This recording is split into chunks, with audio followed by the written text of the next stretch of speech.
Oke, selamat malam teman-teman. Senang sekali bisa berjumpa lagi dengan teman-teman di malam hari ini, di hari Selasa. Tentunya kalau sudah kita nyampe di hari Selasa, kita tahu kita di live Instagram apa? Betul sekali. Di Instagram, live Instagramnya Sabda Youth. Oke teman-teman. Nah langsung aja aku mau invite teman-teman aku yang akan menemani aku ngobrol malam hari ini ya teman-teman. Oke, sebelum ngobrol, alangkah lebih baiknya kita berkenalan dulu ya kepada teman-teman semua ini yang sudah on frame dan sudah on cam di sini. Kita mau berkenalan dulu dari Bang Yohanes, silahkan Bang. Terus ke nanti Nelva, terus Ibu Yulia. Halo, aku Yohanes Triatmaja. Aku Yohanes Triatmaja dari Jogja, kayak gitu. Aku youth pastor dari Influence Generation GB Miracle Service. Kebetulan ini siang hari, saya masih di London, jadi terang sekali di sini kayak gitu. Jadi salam kenal buat teman-teman semuanya. Salam kenal Bang Yohanes. Orang jauh tapi silakan Nelva. Jauh. Iya. Salam kenal untuk Bang Yohanes. Ya. Halo, saya Nelva. Saya asal dari Bitung. Saya baru selesai pelayanan dari Gereja Kemah Injil yang ada di Sentani, Papua.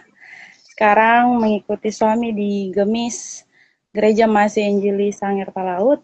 Baru mau melamar jadi pelayan Tuhan pendeta vikaris. Salam kenal. Mantap. Salam kenal. Silakan Ibu Yulia. Ya, salam kenal teman-teman semuanya yang belum kenal. Untuk yang lama, selamat ketemu lagi. Semoga malam hari ini kita bisa ngobrol banyak. Senang karena saya, kenalan ding ya. Saya dari Solo.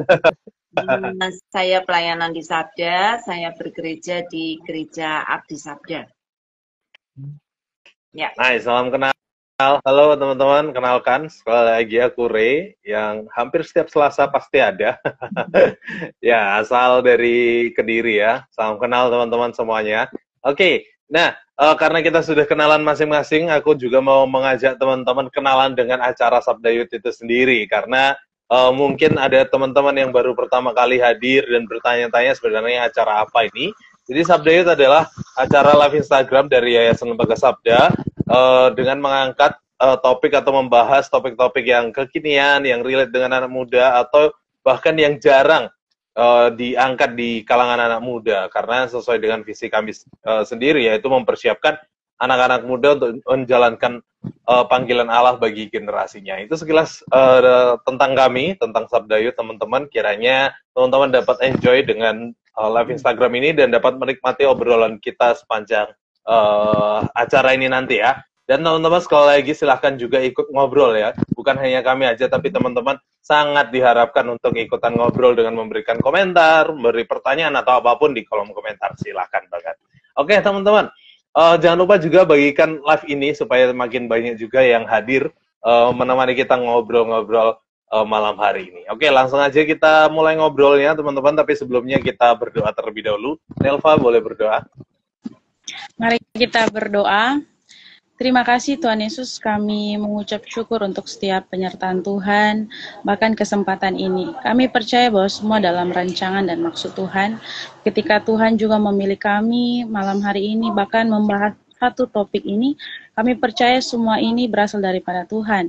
Dan ada maksud Tuhan untuk menyampaikan di malam hari ini, bahkan teman-teman juga yang hadir dalam live IG di malam hari ini. Kami percaya kami akan terberkati secara khusus, pribadi lepas pribadi, bahkan yang menonton live streaming malam hari ini. Kami serahkan dari signal, handphone, headset, semua yang kami pakai malam hari ini, biar semua lancar sesuai dengan kehendak dan maksud Tuhan. Dalam nama Yesus kami berdoa. Amin. Amin. Amin. Thank you. Oke. Nah, teman-teman langsung aja nih. Kita diciptakan manusia khususnya ya kan? Tidak seperti robot, gitu. Karena robot nggak punya perasaan, kita pasti punya perasaan. Dan sering sekali keadaan kita itu sangat dipengaruhi oleh banyak faktor, mulai dari faktor dari luar maupun dari dalam diri kita, sehingga membuat kita bisa merasakan emosi-emosi, senang, sedih, dan segala macamnya. Nah, karena Alkitab sudah menegaskan dan memerintahkan bahkan gitu untuk kita dapat bersyukur dalam segala hal, tentu ini bukanlah hal yang mudah, betul ya?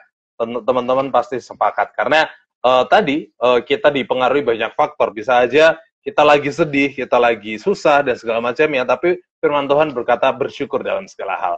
Nah, aku jadi ada pertanyaan, apa sebenarnya arti dari give thanks in all things ini? Silakan. Ya, kalau dari saya ya, kalau bicara tentang mengucap syukur dalam segala hal, ya saya melihatnya kalau dari sisi firman Tuhannya, itu kan ada di 1 Tesalonika 5 ayat 18, di mana jemaat Tesalonika waktu itu mengalami masa sulit, di mana ditinggalkan oleh Rasul Paulus pada waktu itu. Kemudian Rasul Paulus menulis surat, mengucap syukurlah dalam segala hal, sebab itu yang dikehendaki Tuhan. Nah, jadi itu merupakan suatu perintah yang seharusnya dilakukan semua orang percaya. Kita kan sebagai orang percaya seharusnya memiliki iman yang harus terus mengucap syukur dalam segala hal. Aduh, kalau mau dibilang ya segala hal, pasti kita pernah mengalami ya yang namanya sulit, terus kita mengucap syukur itu kan kayak bagaimana ya, sulit begitu sebenarnya, tapi seharusnya kita sebagai orang yang sudah percaya Kristus, itu kehendak Tuhan. Saya coba bayangkan, kehendaknya Tuhan, jadi itu suatu keharusan yang memang harus dilakukan. Saya teringat, saya punya teman, 2 hari yang lalu, suaminya itu kerja di kapal dan saat ini sedang berlayar ke Laut Taiwan dan sekarang ini musim badai ya, musim badai. Kemudian suaminya mengirimkan satu video di mana kapal mereka sedang masuk ombak yang besar begitu ya, sampai sudah masuk di kapalnya begitu. Nah, itu sedang masa sulit ya, mereka sedang mengalami masa sulit. Akhirnya sahabat saya itu istrinya telepon, dia menangis, terus dia bilang, doakan saya, doakan suami saya, begitu. Saya bilang, ayo kita berdoa. Nah, kemudian setelah 1 jam setelah kami berdoa, dia bilang begini, saya mengucap syukur. Saya bilang, oh puji Tuhan, apakah sudah mungkin sudah berlayar ke daratan atau apa? Dia bilang tidak, tetap masih dalam badai. Saya bilang, oh terus kenapa mengucap syukur? Gitu saya tanya. Tapi saya percaya ini maksud Tuhan ya, sampai kita punya, maksudnya saya bisa masuk di topik ini, kemudian ada teman saya percaya itu semua sudah maksud Tuhan gitu ya. Terus dia bilang begini, ya, betul. Suami saya masih di tengah lautan, di tengah badai. Saya bilang, terus kenapa mengucap syukur, karena apa? Terus dibilangnya, karena ada satu batu besar, seperti dia batu di tengah-tengah laut, dan katanya kalau kapal suaminya itu tabrak batu besar itu, kapal mereka akan mengalami kebocoran, dan sudah pasti mereka tenggelam di tengah lautan. Untungnya, katanya, suami saya, kapal mereka tidak menabrak batu yang besar itu di tengah. Kalaupun maksudnya masih mengalami badai, setidaknya tidak menabrak batu itu. Jadi masih ada alasan untuk mengucap syukur. Jadi saya bilang, puji Tuhan, saya terberkati begitu ya. Bahkan saya hamba Tuhan, dia ya orang jemaat biasa lah seperti itu. Jadi betul bahwa mengucap syukur tuh harus dapat segala hal. Karena pasti ada alasan untuk kita terus mengucap syukur. Pasti ada alasan begitu. Itu ya dari saya. Ya, thank you Nebra untuk sharingnya. Aku jadi melihat ya bahwa mengucap syukur dalam segala hal itu bukan satu pilihan, tapi memang itu satu keharusan. Apalagi tadi menyebut tentang 1 Tesalonika ya, di mana Tuhan memberikan perintah itu bukan ketika orang-orang Tesalonika itu dalam keadaan baik-baik, justru ketika keadaan tidak baik. Paulus mengatakan itu. Jadi pasti ada kuasa dari perintah yang Tuhan berikan ini. Gimana menurut yang lain? Aku juga memandangnya sama juga ya. Bersyukur ini, bersyukur dalam segala hal ini juga artinya juga menurutku tentang bisa melihat hal yang baik yang terjadi dalam kehidupan kita. Kalau kita ngelihat realita kehidupan kita kan sulit ya. Apakah selalu baik kayak gitu? Apa selalu bisa bersyukur kan juga enggak lah, itu sulit banget kadang kita sebagai manusia ini kayak gitu. Cuma waktu kita melihat bahwa ada hal baik di dalam semua kejadian, bahkan yang buruk sekalipun, kita pasti bisa bersyukur. Tapi gini, aku ngerasa ini beda juga dengan filsafat yang mungkin bukan lagi ya, mungkin beberapa tahun ini juga rame juga. Kalau pernah dengar tentang filsafat Stoa kayak gitu, bahkan di Alkitab pun di Kisah Para Rasul 11, Paulus pun bertemu dengan orang-orang Stoa kayak itu, Epicurus kayak gitu. Nah, salah satu pandangan dari filsafat ini adalah tentang positive thinking kayak gitu. Nah, kita harus hati-hati dengan kekristenan kita kayak gitu. Kekristenan kita ini bukan ngomong tentang positive thinking, tapi Christ thinking kayak gitu. Bukan sekedar positive thinking, tetapi Christ thinking kayak gitu. Artinya kita bisa melihat Tuhan di dalam setiap perkara kehidupan kita, dan hal yang baik yang dari Tuhan itulah yang pastinya membuat kita tuh bisa bersyukur kayak gitu ya. Jadi itu yang indahnya dari bersyukur tuh bukan saja melihat hal baik positif, tetapi apa yang Tuhan kerjakan yang menghasilkan kebaikan itulah yang kita bisa meresponi dengan ucapan syukur. Ya. Betul. Menarik sekali yang disinggung Bang Yohanes ya, Christ thinking, bagaimana kita dapat melihat Kristus. Artinya bersyukur dalam segala hal ini sangat erat kaitannya dengan iman kita, karena ketika kita mengatakan bersyukur dalam segala hal, di situ juga kita sedang menyatakan iman kita, rasa percaya kita bahwa Tuhan telah mengatur segalanya dan pasti mendatangkan kebaikan. Dan secara tidak langsung kita nyatakan bahwa Tuhan itu baik gitu, dalam segala hal apapun yang terjadi. Itu sih menurutku. Ya. Kalau aku boleh narik sedikit kesimpulan ya dari yang kita baru aja bicarakan, bersyukur dalam segala hal artinya kita itu setuju bahwa kita itu bukan siapa-siapa gitu ya, tapi Tuhan kita itu Tuhan yang jauh lebih besar, lebih berkuasa daripada kita. Sehingga ketika kita bersyukurnya bukan bersyukur keadaan, tapi bersyukur kepada Tuhan, maka artinya kita mau menyerahkan kendali hidup kita itu pada Tuhan. Keadaan sulit, keadaan baik, keadaan apapun, kita tahu Tuhan yang pegang kendali, dan itu kayak sharingnya Nefla tadi ya, itu benar-benar bukan karena keadaan berubah, tetapi karena ini kita yang tadi Ray juga bilang, tapi karena iman kita sungguh menyerahkan bahwa Tuhan itu yang pegang kendali, Dia yang punya acara bagaimana hidup kita itu akan berlanjut gitu ya. Ya, ini ada satu tanggapan dari Kak Rahel Slay, dia mengatakan give thanks in all things berarti mengucap syukur dalam segala hal, baik dalam situasi yang menyenangkan maupun dalam situasi yang sulit. Betul sekali ya, aku pun sepakat hal ini. Orang Jawa sering mengatakan ketika terjadi sesuatu masalah tuh pasti melihat sesuatu yang positifnya. Untungnya bla bla bla dan segala macamnya. Tadi sore aku baru lihat kecelakaan, ada seorang bapak-bapak yang terkapar gitu, mungkin ditabrak dari belakang sama anak muda.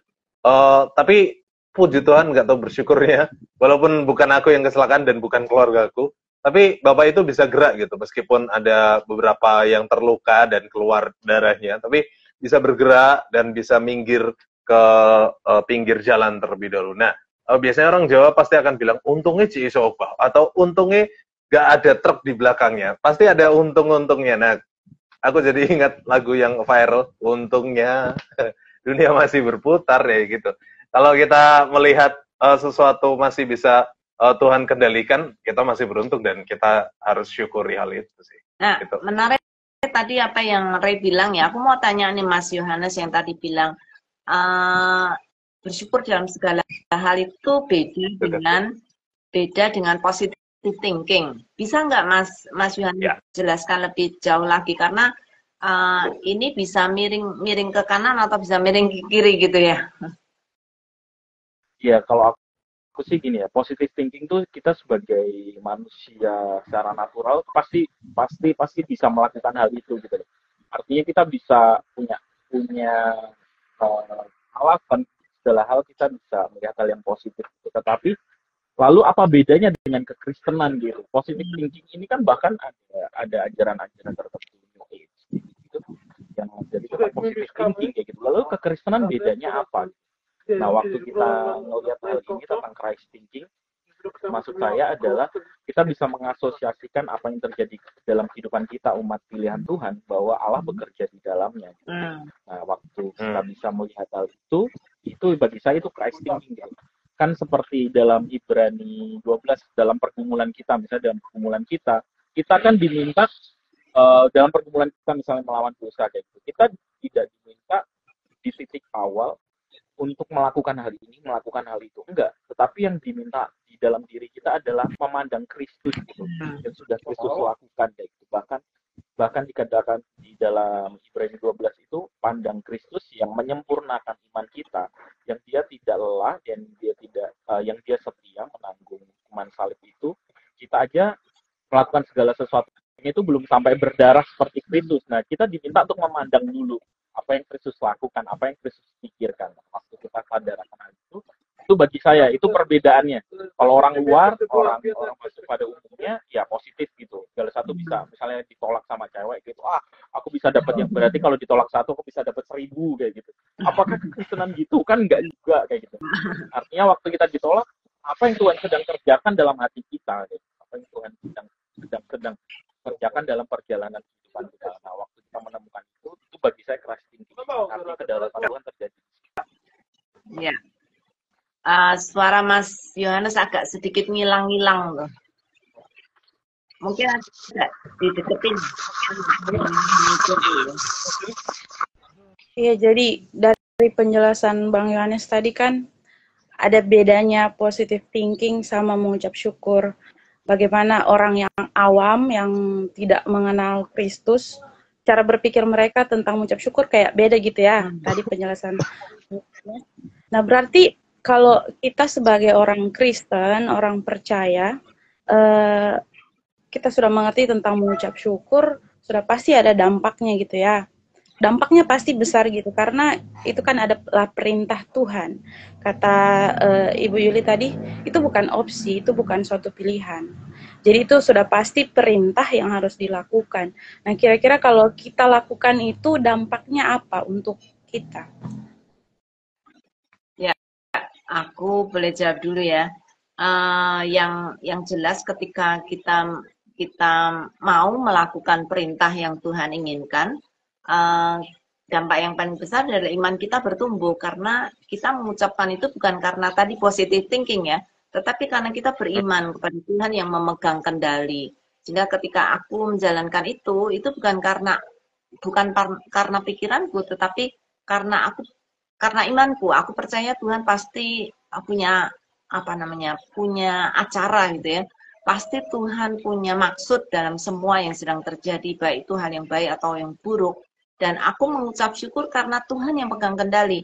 Aku mengucap syukur karena imanku kepada Tuhan yang mengendalikan segala sesuatu. Jadi dampaknya kalau aku menjalankan itu, iman pasti bertumbuh gitu, karena aku percaya kepada Tuhan bukan karena keadaan. Ya, aku ya teman-teman. Jadi menarik, dan aku mau mempertegas juga kalau mengucap syukur itu hanya membawa dampak perubahan keadaan, artinya kayaknya kita masih hanya sebatas positive thinking karena baru berdampak pada keadaan doang. Tapi kalau berdampak untuk keimanan kita, bagaimana hati kita juga senantiasa percaya kepada Tuhan, semakin mengarahkan hidup kita untuk berserah kepada Tuhan juga. Nah, itu dampak yang luar biasa dari mengucap syukur. Artinya dampak ini bukan hanya soal perubahan keadaan, tapi perubahan sikap hati dan pola pikir itu juga termasuk sih. Itu menurutku. Ya. Dampak juga menurutku juga tentang pengenalan kita sama Tuhan ya. Ini indah sih menurutku waktu kita sadar tentang rasa bersyukur ini. Kalau dalam Roma 8 ayat 28 kan dibilang Tuhan turut bekerja dalam segala sesuatu untuk mendatangkan kebaikan kayak gitu. Sebenarnya di dalam teks yang aku pernah lihat kayak gitu, dalam teks ini tuh kata turut tuh sebenarnya di terjemahan lama deh. Terjemahan lama tuh kata turut tuh nggak ada kayak gitu. Jadi terjemahan yang mungkin agak lebih tepatnya adalah Tuhan bekerja di dalam segala sesuatu untuk mendatangkan kebaikan. Tuhanlah yang mau berkarya. Bagi orang-orang yang percaya ya. Bagi orang-orang percaya gitu. Mungkin dalam kita sebagai manusia, waktu keadaan buruk di luar Tuhan, orang-orang yang nggak kenal Tuhan mungkin keadaan buruk itu hanya kesialan gitu. Tetapi bagi kita umat pilihan Tuhan, keadaan buruk itu bisa kita lihat sebagai rencana Tuhan. Nah, waktu kita melihat bahwa di dalam Roma 8:28 itu kan lanjut nih ayat 29, 30, intinya adalah Tuhan mengerjakan kebaikan untuk menjadikan kita serupa seperti Kristus kan kayak gitu. Jadi Allah tuh punya tujuan dalam segala sesuatu. Sehingga misalnya hal yang baik sekalipun terjadi dalam diri kita yang memudahkan kita untuk bersyukur, kita nggak bisa sombong. Kita nggak sombong. Karena Tuhan punya tujuan dalam berkat yang Tuhan berikan dalam kehidupan kita gitu. Tuhan ngasih berkat, Tuhan ngasih sukacita. Ya, kita nggak sombong karena itu dalam kedaulatan Tuhan. Tapi misalnya hal yang buruk pun yang terjadi, misalnya penderitaan itu diizinkan oleh Tuhan untuk memproses kehidupan kita nggak putus asa karena Tuhan punya tujuan, tangan Tuhan ada di situ juga kayak gitu. Jadi baik tidak membuat kita sombong, buruk pun tidak membuat kita putus asa karena semua dalam kedaulatan Tuhan dan efeknya pasti ada kedamaian dalam hati kita ya. Dalam menjalani semuanya itu karena kedaulatan Tuhan yang indah dan kita semakin bisa melihat bahwa Tuhan benar-benar baik dalam keadaan apapun gitu. Iya. Iya Kak, betul. Artinya seperti Ray bilang, bukan bicara tentang merubah situasi, keadaan, bukan ya. Iya sih, kalau saya sih rasa dampaknya itu lebih ke kerohanian kita, iman kita semakin dewasa. Kemudian perubahan karakter juga sih. Ya kan, mungkin dulu kita kekanak-kanakan, akhirnya ketika kita mengalami perubahan secara hati kita diubahkan Tuhan, kita tahu mengucap syukur dan terjadi perubahan semakin dewasa secara karakter. Dulunya kekanak-kanakan, maunya ini harus begitu. Tapi ketika kita belajar mengucap syukur, kita lebih kayak menerima gitu ya. Dampaknya gitu ya kalau menurut saya secara pribadi buat saya semakin lebih dewasa secara rohani, secara karakter, kemudian belajar menerima, jadi orang yang menerima segala hal, keadaan. Tapi memang ya kalau cuma mau bilang begini, kita yang para pengkhotbah gampang banget ya kalau kita cuma ngomong kayak gini, gampang banget. Tapi saya mengucap syukur juga sih saat ini, jujur saya mengalami hal ini. Dan pas Ray bilang, Nel, ini topiknya tentang mengucap syukur, saya langsung bilang, iya bisa, saya mau. Awalnya saya bilang tidak bisa Ray, karena saya ada ini, ada itu. Tapi hati saya tuh kayak macam pengen untuk sharing, karena saya sedang mengalami itu. Bayangkan kita semua pengkhotbah ini berbicara tentang mengucap syukur, tapi kalau kita tidak terjun ke lapangan, itu tuh nggak hidup khotbah kita. Jadi ya saya sedang mengucap syukur sekarang ini. Saya bersyukur sekali bisa sharing seperti ini. Ini bukan penutup, tapi untuk saat ini ya saya harus tenang lah. Saya semakin dewasa gitu. Ya, ya aku ngerasain juga sih. Ketika kita mengucap syukur, khususnya dalam keadaan yang kurang baik, itu kita benar-benar kayak menyangkali diri gitu ya. Karena keadaan tuh seharusnya bukan yang mengontrol kita gitu, tetapi kasih kita, pengenalan kita kepada Tuhan itu yang mengontrol kita. Sehingga ketika kita melewati masa ini, maka kita benar-benar bisa mengucap syukur itu benar-benar otentik gitu, benar-benar iya Tuhan, karena keadaan sulit atau keadaan tidak baik itu hanya berlalu sebentar gitu. Ketika kita sudah keluar dari masa itu, kayak tadi Nelva bilang, kita menjadi dewasa gitu secara iman. Kita bisa melihat ke belakang dan oh gitu toh apa maunya Tuhan gitu. Ternyata ketika sudah lewat itu hati kita tuh benar-benar melihat tangan Tuhan yang bekerja gitu, dan kita menjadi benar-benar merendah hati mengakui bahwa keadaan itu sungguh menjadi keadaan yang bisa kita lewati bukan karena kita berani gitu, tetapi karena Tuhan memberi kita iman sehingga kita bisa melewati itu dengan baik. Bersyukur sih, aku juga ngerasain itu. Mantap. Nah, ini aku mau nanya nih sama teman-teman.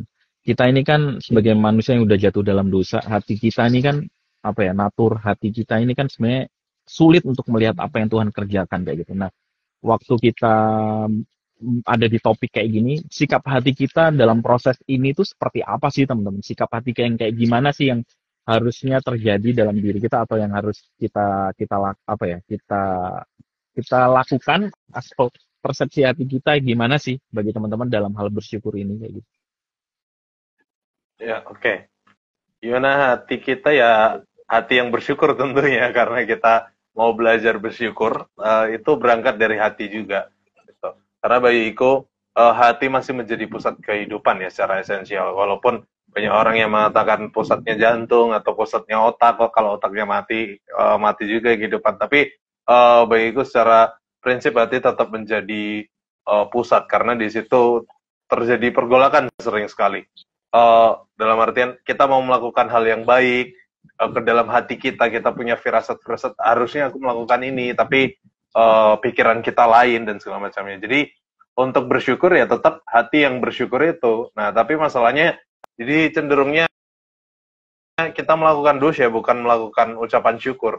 Nah, oleh sebab itu untuk bersyukur hati kita perlu diubahkan, karena kalau kita memiliki hati yang diubahkan, kita mulai sadar kita itu hidup dalam anugerah Tuhan juga. Jadi kita akan penuh ucapan syukur lah, karena Tuhan tuh telah melakukan banyak hal untuk kehidupan kita. Jadi itu sih hati yang bersyukur. Ya, tadi kalau ngomong tentang, Nava dulu deh. Iya, kalau ngomong tentang hati sudah pasti kita harus dirubahkan hatinya dulu lah dari semua yang ada untuk mendapat sikap yang, maksudnya supaya sikap kita dalam menerima segala keadaan itu lebih bersyukur. Ya pertama ya dari hati, kemudian kita juga harus terus berpikir, harus punya pemikiran bahwa Tuhan kita itu Tuhan yang baik. Kak Yohanes bilang di Roma 8 ayat 28, Allah turut bekerja mendatangkan kebaikan, ya karena Allah kita itu Allah yang baik.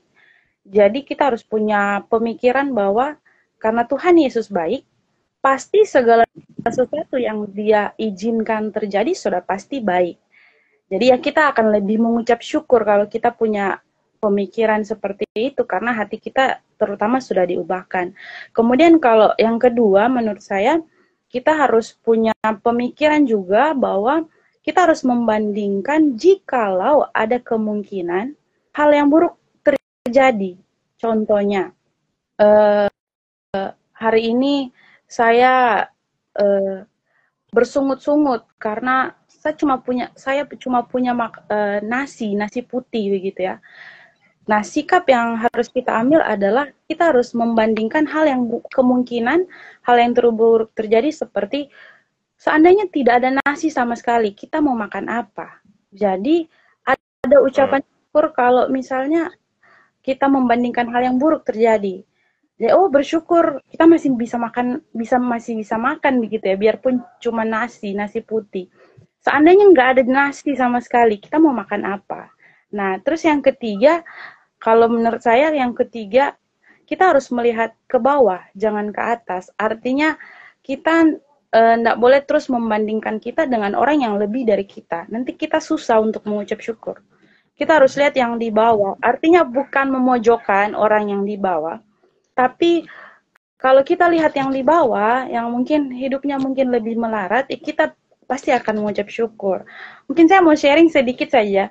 Tadi saya sudah sharing, tapi saya ingin bersaksi sedikit saja. Jadi saya dengan suami saya kan baru pindahan, dan kami harus mulai semua dari nol. Kami harus bangun rumah itu lagi, kasih bersih. Minta maaf kalau saya ada Papua-Papuanya sedikit mungkin, karena baru pulang, jadi logat saya ya, minta maaf. Jadi ya, waktu itu dengan suami saya bersih-bersih sampah-sampah yang ada. Saya dengan suami saya pakai sarung tangan plastik, sarung tangan plastik. Kemudian kami pakai masker karena kami rasa barang-barang itu jorok, menjijikan itu ya. Kemudian sudah kami berdoa, bawalah sampah-sampah itu ke TPA, tempat pembuangan akhir. Nah, sampah yang kami anggap jorok, sampah yang kami anggap menjijikan, ternyata disambut baik oleh para pemulung yang ada di sana. Mereka pas lihat sampah yang kami bawa, mereka langsung tersenyum lebar. Pas kami turun dari mobil, sampah-sampah yang di atas mobil itu langsung tidak ada karena saking mereka senang untuk rebut sampah-sampah itu. Jadi akhirnya saya dengan suami saya mengerti bahwa kita harus bersyukur begitu ya. Kita mungkin ada bersungut-sungut, kita harus mulai dari nol, harus pembangunan rumah lagi dan sebagainya. Dan kita bersungut-sungut, Tuhan ini uang tidak cukup untuk beli ini, beli itu. Tapi ternyata sampah yang kita mau buang saja itu jadi berkat untuk orang lain. Jadi itu dari saya tentang sikap. Mungkin agak panjang. Ya. Ini ada tanggapan dari Rahel lagi ya. Tapi Kak Rey, sering orang ngomong mengucap syukur, tapi di belakang ngedumel, di belakang ngomel gitu ya. Nah ini yang aku pikir tadi yang dibilang Mas Yohanes ya, sikap hati gitu. Ketika kita mengucap syukur, kita harus melihat sikap hati kita ketika mengucap syukur itu apa motivasinya gitu. Sikap hati kita harus benar di hadapan Tuhan. Kalau tidak, itu tadi akhirnya cuma ngomong di mulut, tetapi hatinya beda. Nah, aku pikir sikap hati ini seharusnya yang mengontrol apa yang keluar dari mulut kita, bukan apa yang keluar dari mulut kita itu yang mengontrol hati kita. Karena kalau sikap hati kita itu tidak jujur kepada Tuhan, maka semua yang kita lakukan itu tidak membawa kemuliaan bagi nama Tuhan gitu. Bahkan itu mungkin akan justru membuat membuat pikiran kita, membuat tindakan kita itu semuanya menjadi salah. Nah, karena itu aku pikir sangat penting sikap hati kita tuh selalu ada di tempat yang benar, yaitu tunduk kepada Tuhan, mengakui kuasa Tuhan, mengakui kelemahan kita, juga mengakui bahwa kita itu kalau tidak bergantung pada Tuhan, kita tuh bukan siapa-siapa. Dan kita tidak bisa melakukan apa-apa tanpa Tuhan. Nah, sikap-sikap hati seperti itu yang perlu dipegang, supaya apa yang keluar itu sama dengan yang ada di hati, bukan yang beda dengan yang ada di hati. Itu sih menurut aku. Ya, aku tertarik tuh sama sebuah cerita di Alkitab ya gitu waktu. Ini walaupun konteksnya bukan tentang bersyukur ya, tetapi menurutku ini jadi sesuatu yang patut kita pikirkan kayak gitu. Waktu murid-murid tanya gitu, Tuhan berapa kali aku harus mengampuni gitu? 7 kali, 70 kali kayak gitu. Nah, respon murid-murid tuh menarik sebenarnya. Ada satu orang tuh ngomong, Tuhan tambahkanlah iman pada kami ya gitu. Terus waktu aku juga ngelihat pemazmur gitu, apakah pemazmur ini selalu bersyukur sama Tuhan? Enggak. Mereka nih pada awalnya mereka ngedumel, mereka marah, mereka bahkan bisa apa ya, kalau orang Jawa bilang miso-miso kayak gitu ya, bisa ngomong sesuatu yang itu. Tetapi pada akhirnya kita ngelihat mereka selalu bisa melihat perkara yang Tuhan lakukan gitu. Bagiku bersyukur sikap hati kita tuh ada suatu proses ya, proses di mana kita terus mencoba diri kita untuk melihat segala sesuatu dalam perspektifnya Tuhan tadi kayak gitu. Susah? Ya, kita harus akui, nggak mudah kita manusia tuh ngomong, terima kasih, kayak gitu, terima kasih. Atau bersyukur, terima kasih Tuhan. Menurutku ini sesuatu yang sulit, tetapi bukan berarti tidak bisa gitu. Sesuatu yang sulit kan bukan berarti yang tidak bisa ya. Tapi waktu kita punya perspektif yang benar tentang Allah, apa yang Allah kerjakan dalam kehidupan kita, sikap hati kita mengekspektasikan dengan cara yang benar. Kadang-kadang kan kita ini jatuhnya di ekspektasi ya terhadap keadaan kan. Aku berharap seperti ini. Nah, masalah ekspektasi kan masalahnya kan di mana kita sadar yang menjadi pusat itu siapa. Seringkali kita kecewa kayak gitu kita karena ngerasa hati kita atau diri kita ini ekspektasinya adalah kita nih pusatnya. Keadaan harus setuju dengan aku, orang harus setuju sama aku, lingkungan harus setuju sama aku. Padahal enggak kan, pusatnya adalah Tuhan itu sendiri. Sehingga kita harus setuju apapun yang terjadi, yang Tuhan kerjakan dalam kehidupan kita. Jadi ini bagiku memang proses yang berat ya, kita sebagai manusia berdosa. Ya. Ini perjuangan seumur hidup menurutku, bahkan bersyukur untuk segala hal itu perjuangan sampai nanti kita dipanggil Tuhan kayak gitu. Tapi kita percaya bahwa dalam perjalanan gitu Tuhan yang memproses sikap hati kita. Terutama tadi pekerjaan Roh Kudus yang melahirbarukan kita. Itu yang membuat kita pasti mampu untuk melihat kerajaan Allah dan pekerjaan Tuhan juga. Ya, aku sepakat ya. Bersyukur itu perlu perjuangan. Selain berjuang juga perlu dilatih gitu. Karena hati kita tuh kecenderungannya memang memang ngomel gitu, kecenderungannya selalu melihat yang negatif gitu. Apalagi kalau tadi Neva bilang membandingkan diri dengan orang lain, itu kan kecenderungan natur manusia yang berdosa itu kan maunya gitu gitu, maunya melihat hal-hal yang mengenakkan diri sendiri. Terus kalau lihat orang lain enak, kita iri. Kalau kita nggak enak, kita ngomel-ngomel. Nah, itulah ya manusia. Nah, aku pengen tanya sih ke teman-teman, gimana caranya kita tuh bisa melatih ya, supaya kalau ngelihat orang lain enak, itu jangan iri. Kalau melihat diri sendiri nggak enak, jangan ngomel duluan gitu. Kadang kan kayak tadi yang kita udah ngomongin ya, kadang Tuhan tuh sedang dalam situasi kita diproses. Nah, gimana caranya waktu kita diproses itu kita benar-benar mau gitu untuk diproses. Menurut teman-teman gimana nih? Kalau hal praktis menurutku tuh sesuatu yang nanti pada endingnya terjadi ketika menurutku filosofi hidup kita tuh berubah. Artinya aku percaya kayak Martin Luther bilang tuh, bahwa kita tuh butuh diingatkan Injil setiap hari karena kita nih lupa akan Injil setiap hari. Artinya waktu kita diingatkan, kita ngerti pengorbanan Kristus, pusat kehidupan adalah Kristus itu sendiri, kayak gitu, Allah kita sendiri. Dan Kristus pun mengalami hal-hal yang bukannya baik saja loh. Dia mengalami penderitaan kita sebagai manusia gitu. Dia lahir dalam kehinaan, dia menjalani proses kehidupan sebagai manusia yang juga penderitaan juga dialami. Bagi saya waktu Yesus di atas kayu salib dia mengalami sexual abuse juga, dia ditelanjangi, dipertontonkan dalam ketelanjangannya kayak gitu. Dan dia mengalami penderitaan kita juga, bahkan secara spiritual kayak gitu dia harus mengalami keterpisahan sama Bapa kayak gitu. Nah, saya percaya bahwa dengan cara kita mengingat hal ini, Injil ini itu yang mengubah akal budi kita, sehingga hati kita, ketika akal budi kita berubah, akal budi kita tuh menggerakkan hati kita gitu, hati kita diproses dan akhirnya tindakan kita kayak gitu, tindakan kita yang akhirnya juga berubah juga. Akhirnya setelah itu waktu kita menghadapi proses misalnya pembandingan dengan orang-orang kayak gitu, kita sadar kayak gitu, kita sadar oh ya aku nih juga orang berdosa kayak gitu. Saya punya punya sebuah kalimat yang saya pegang walaupun saya juga berproses dengan hal ini kayak gitu. Misalnya ada orang yang memfitnah saya kayak gitu ya. Ada orang yang memfitnah saya akan bilang sama orang itu bahwa saya lebih brengsek dari fitnahanmu kayak gitu ya. Saya lebih parah dari fitnahanmu kayak gitu. Saya ini pendosa, saya ini pemberontak Allah, saya ini adalah yang patut binasa gitu. Saya lebih jelek dari fitnahanmu kayak gitu. Sehingga saya semakin sadar bahwa hidup ini kasih karunia saja gitu. Sehingga bersyukur itu sesuatu yang pada akhirnya muncul ketika kita menyadari Injil yang tertanam dalam hati kita juga kayak gitu. Ya. Sepakat sih kalau memang kita harus benar-benar terus-menerus diingatkan oleh Injil, karena Injil itu yang menyadarkan diri kita, itu yang akan membuat kita sadar diri bahwa kita betul punya kelemahan, kita punya sisi-sisi negatif yang harus dibereskan, dan kita tahu kita kuat karena Allah gitu. Nah, ketika kita sadar diri ini, kita bisa melihat Allah yang bekerja untuk kita gitu.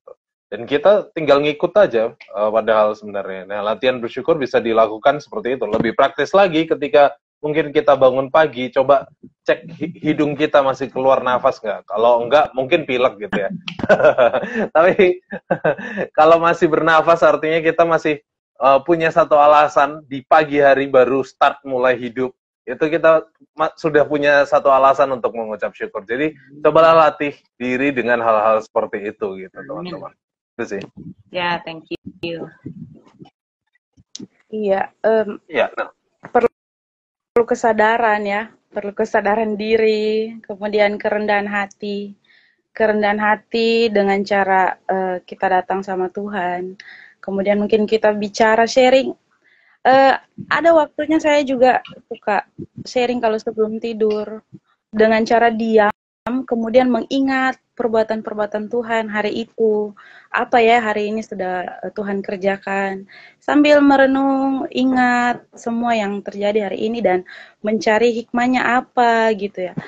Kemudian saya juga dengan suami saya suka baca Alkitab malam, kemudian kita kayak bagi berkat, akhirnya kita bisa tahu ternyata kemarin ini kayaknya ini maksud Tuhan ya, gitu. Jadi praktisnya kita seperti itu kalau dalam rumah, kemudian ya tadi saya sudah bilang ya, kesadaran diri dan kerendahan hati.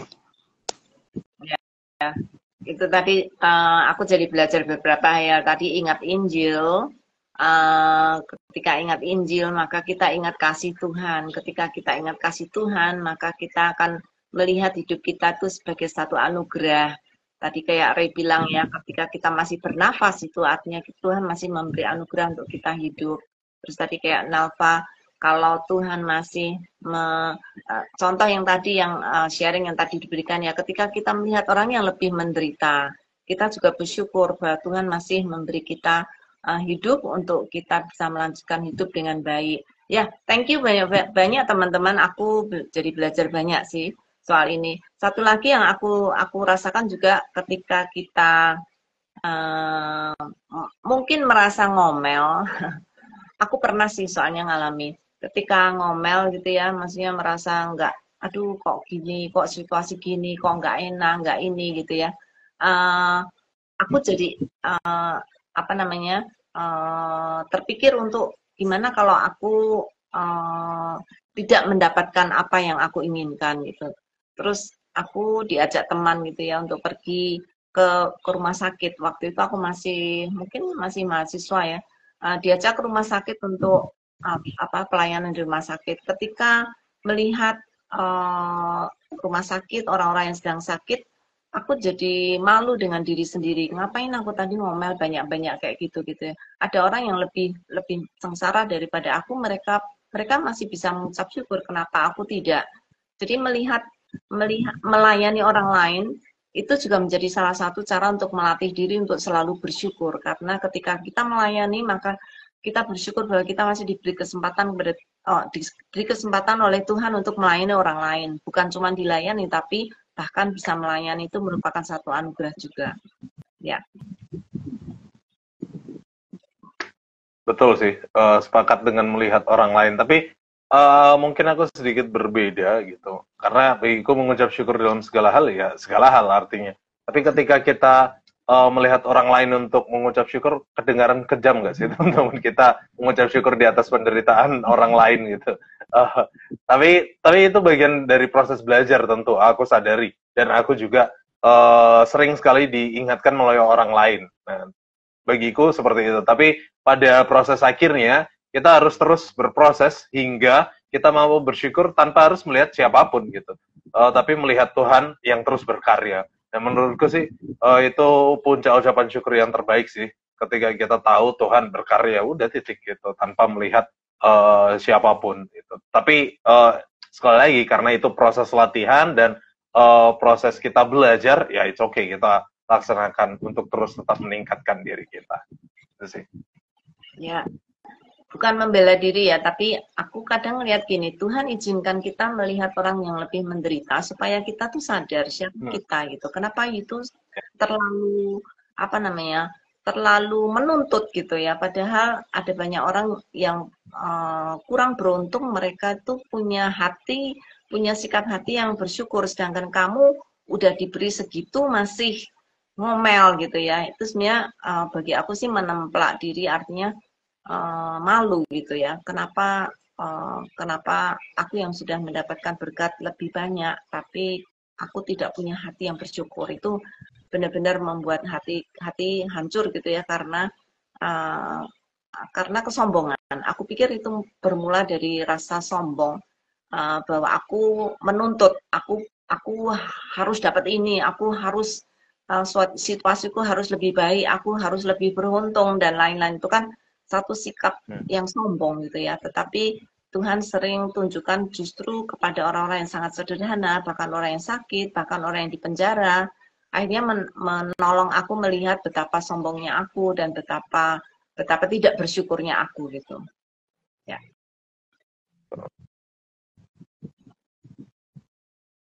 Ada teman-teman? Ya, menarik sih memang. Ya. Ya, ada teman-teman lain yang mau? Ini Aku suka sama Julia tadi tentang melayani orang ya. Kita ini kan orang yang orang yang selalu punya pikiran terhadap diri kita sendiri. Kita merasa benar dengan pikiran kita sendiri kan kayak gitu ya. Tapi waktu kita bersentuhan sama orang, melayani orang, akhirnya kita juga menyadari bagaimana proses hidup mereka gitu loh. Jadi mungkin aku bisa menjalin tadi masalah melihat orang yang lebih kecil tapi kita mungkin bukan melihat orangnya, tetapi melihat prosesnya, proses hidupnya gitu loh. Jadi waktu kita melayani orang, kita melihat proses hidup yang ada dalam diri mereka lah yang memampukan kita tuh kayak bukan bersyukur di atas penderitaan mereka, tetapi proses hidup mereka menjadi pelajaran bagi kita bahwa mereka dalam keadaan seperti itu pun harusnya mereka bisa bersyukur kok. Aku yang dalam keadaan kayak gini kok nggak bisa bersyukur kayak gitu loh. Jadi bukan ke orangnya lebih tepatnya, tapi proses hidup yang kita lihat, yang kita coba compare dengan proses hidup kita juga gitu. Nah, aku sangat senang ketika ada kata melayani orang gitu. Karena kadang-kadang kita nih orang pintar ngomong dengan pikiran kita, tapi waktu kita bersentuhan sama orang seringkali itu sangat berbeda dengan apa yang menjadi pengalaman kita, pengetahuan kita gitu. Tapi waktu kita berjumpa dengan orang, kita melihat proses hidup mereka dan hidup kita juga akhirnya terdampak juga terhadap situasi yang Tuhan kerjakan dalam hidup orang-orang di sekeliling kita. Begitu. Ya, ini ada respon, Ya, ada tanggapan dari Rahel ya, yang tadi belum dibaca. Dampak mengucap syukur membantu kita mempercayai Tuhan lebih dalam, karena kita mengingat dan mengakui kebaikan serta pemeliharaannya dalam hidup kita. Ya, thank you Rahel. Satu lagi dari Rebecca Jennifer, diingat, mungkin maksudnya diingatkan ya, diingatkan kebaikan Tuhan sepanjang hari ini, atau mengingat kebaikan Tuhan sepanjang hari ini. Ya, itu salah satu latihan sangat bagus Rebecca, untuk selalu mengucap syukur ya, karena ingat akan semua kebaikan Tuhan hari ini. Ya, sorry. Ya, betul. Aku jadi sepakat gitu, artinya secara esensial kita melihat Tuhan dalam proses siapapun juga gitu, terlepas dari proses kita, orang lain, kita melihat Tuhannya yang dibalik itu semua gitu, sehingga kita dapat melihat Tuhan untuk kita jadikan alasan mengucap syukur karena Tuhan ada di dalamnya. Nah, menarik teman-teman, tapi sayang sekali lagi waktu membatasi kita karena sudah jam 7.51, sudah hampir jam 8, kita sudah live hampir 1 jam, teman-teman. Durasi membatasi kita ya. Tentu masih banyak hal yang bisa kita explore, tapi kita akhiri terlebih dahulu, karena di minggu-minggu depan kita akan masih berjumpa dengan Sabda Youth sekali lagi. Oke, teman-teman, sebelum kita mengakhiri diskusi kita, boleh dong dari teman-teman boleh berikan closing statement-nya masing-masing dari kita. Nanti dari Nelva, terus ke Bang Yohanes, terus aku terus terakhir Bu Yulia. Silakan. Iya, jadi berkat yang saya dapat, segala sesuatu yang kita bicarakan malam ini tentang mengucap syukur, semua berbicara tentang Tuhan.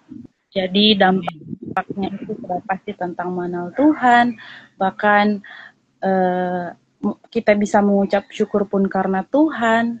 Jadi semua berbicara tentang Tuhan, dan khusus saya lebih kuat kayaknya ya. Apalagi teman-teman malam hari ini menguatkan saya khususnya melewati masa-masa sulit tentang bagaimana kita mengucap syukur ya. Itu saja dari saya akan menjadi orang yang ya mau belajar lebih mengucap syukur lagi, dan percaya bahwa segala sesuatu semua dalam kendalinya Tuhan. Amin. Aku menyadari bersyukur itu bukan karena kita positive thinking atau melihat hal yang positif, tapi belajar melihat Christ thinking, mengalami Christ thinking, artinya melihat bahwa Tuhan yang ada di dalam, Tuhan yang bekerja di dalam segala hal untuk mendatangkan kebaikan bagi kita. Dan Injil itulah yang mengubah hati kita, sehingga kita bisa diperbaharui untuk melihat pekerjaan Tuhan dalam situasi kehidupan kita, sehingga kita bisa bersyukur. Amin. Ya, dariku teman-teman, lihatlah Tuhan. Gitu. Jangan lihat diri kita. Artinya aku mau ajak teman-teman sadar diri, sadar posisi. Posisi kita tuh di bawah segalanya, dan posisi kita tuh nggak mungkin melebihi Tuhan dan nggak mungkin tahu segala hal. Jadi kalau kita tahu, sadar diri, sadar posisi Tuhan yang di atas segalanya, kita mampu berlatih, berusaha untuk mengucap syukur. Karena kita tahu juga Tuhan selalu mendatangkan berkatnya, selalu mendatangkan kebaikannya. Thank you. Willia, silakan. Ya, teman-teman, ketika teman-teman mengalami kesulitan untuk bersyukur karena keadaan kalian mungkin saat ini bukan keadaan yang baik, hidup kalian tidak fine-fine saja kelihatannya, percayalah Tuhan ada di belakang semua itu. Tuhan sedang memproses kita menjadi orang-orang yang tough, menjadi orang-orang yang mau bergantung sepenuhnya pada Tuhan. Ketika nanti kita keluar dari situasi sulit ini, maka kita akan tahu betapa indahnya kasih Tuhan di dalam hidup kita. Amin. Thank you banyak teman-teman. Thank you Biulia, thank you Bang Yohanes, thank you Nelva. Ya. Thank you sudah menemani ngobrol ya. Thank you teman-teman di rumah juga yang sudah setia nonton dari awal sampai akhir dan sudah memberikan komentarnya. Sampai jumpa minggu depan ya. Minggu depan kita masih ketemu lagi dengan topik yang menarik, yaitu Thanksgiving Day. Kita akan melihat hari Thanksgiving. Bagaimana keseruannya minggu depan. Jangan lupa pantengin terus dan ikutin terus. Oke, kita tutup dalam doa diskusi kita malam hari ini, teman-teman. Bang Yohanes boleh berdoa? Oke, kita berdoa teman-teman. Bapak, kami ucap syukur buat hari ini. Dalam semua pembicaraan kami hari ini, biarlah kami menyadari kami ini manusia berdosa yang membutuhkan Engkau. Kami memang seringkali kesulitan untuk bersyukur dalam setiap keadaan yang kami hadapi dalam hidup ini. Tetapi kami tahu hari ini Tuhan, kami belajar bahwa Kau Allah yang pegang kendali, Kau Allah yang berdaulat, Kau Allah yang bekerja di dalam segala sesuatu untuk mendatangkan kebaikan bagi kami, menjadikan kami serupa gambaran anak-Mu yang tunggal. Tuhan, tolong hati kami, tolong hidup kami, tolong pikiran kami, segala sesuatunya biarlah kami bisa memandang kebaikan-Mu, sehingga ucapan syukur itu bukan lagi sesuatu yang terpaksa dari diri kami, tetapi sesuatu yang keluar indah, sehingga seperti pemazmur bilang, biarlah manis Engkau dengar perenungan kami Tuhan, biarlah manis juga Engkau dengar setiap perkataan kami Tuhan, karena kami bersyukur terhadap segala sesuatu yang terjadi, dan kami tetap memandang Kau Allah yang baik. Tuhan, berkati setiap kami, teman-teman kami, dan setiap orang-orang yang mengikuti live kami, biar Tuhan yang mengerjakan kebaikan dalam kehidupan kami. Terima kasih Tuhan, kami ucap syukur di dalam nama Tuhan Yesus kami doa. Haleluya, amin. Amin. Amin. Thank you teman-teman, sampai jumpa minggu depan ya. Thank you. Salam ya for God. Thank you. Mas Yohanes, Bye-bye. lagi dingin ya? Iya, dingin. Di sini 3 derajat. Aduh, menusuk tulang itu. Keluar asap dari tadi. Nah, tetap mengucap syukur ya. Pasti. Nah. Tuhan kati. Mantap, thank you teman-teman.